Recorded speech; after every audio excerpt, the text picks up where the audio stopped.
Hey, it's Renette. Today, in this video, I want to share with you why I do what I do.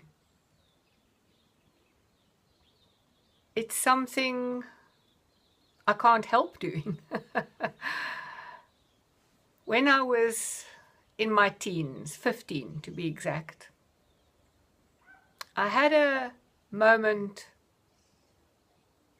of epiphany.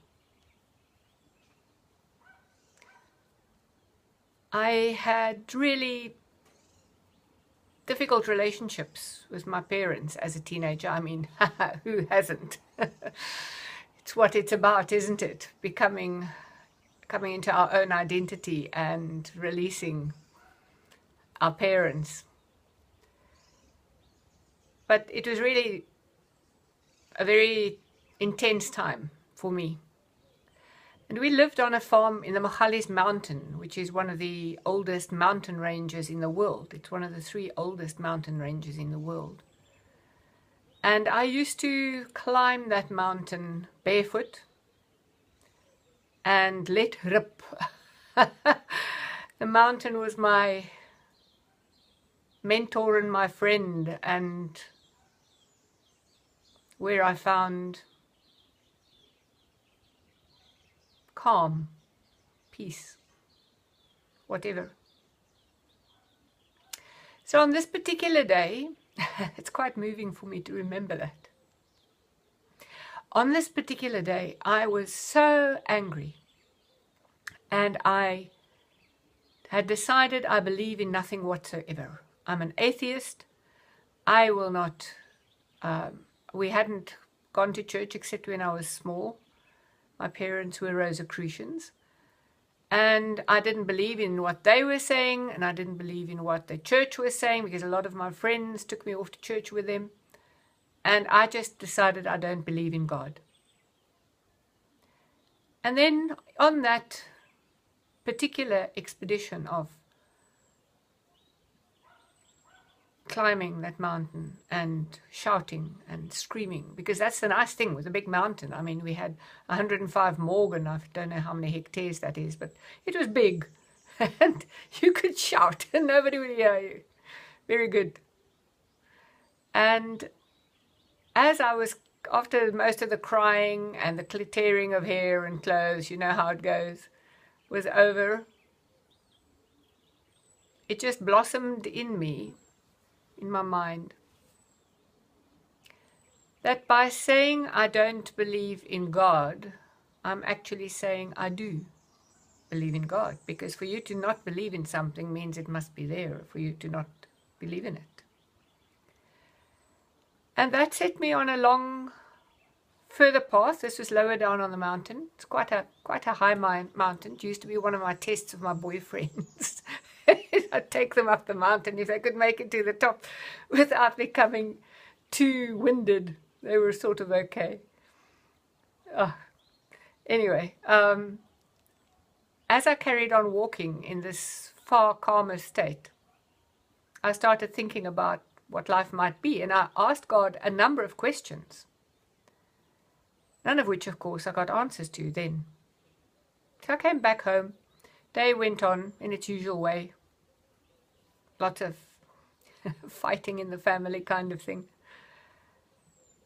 Between my brothers, myself, my parents didn't believe in expressing their anger, so us children expressed the anger for them, especially my brothers.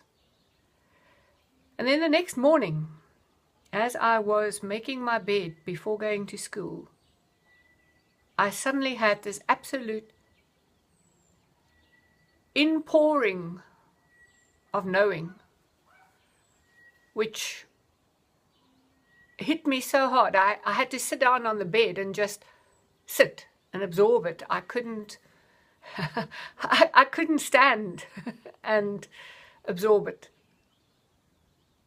And that was the answer to everything I was asking and shouting and screaming and wanting to know.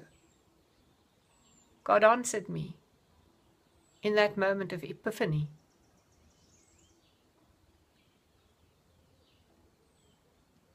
The answer is something that I've been trying to understand for most of my life. Most of my life I've spent searching to understand with my mind what my heart knew. And that knowing has been that there is nothing but love. And that God is everywhere, all of the time. And that we are living in a creating universe. It's not created. It's continuing. It's not done and dusted. It keeps going. And it is light. Infinite light. Just light. So I love lighting people up. Connecting them to that glorious being they truly are. Bringing them home to their own truth. And giving them tools that might help them to stay the course. To hold their own light high. For others to find their light. As Bespoke mentor, I feel absolutely fulfilled. And I use whatever is appropriate for somebody in a given moment to help connect them to that light and give them a way forward, something that can help them move forward. So that's why I do what I do. I can't help it. I have to express the light and wisdom I experienced in that moment of epiphany and pass it on, that others may light up. So that's my why, and I would love to know what your why is. I look forward to your sharing of it. Until we speak again, bye.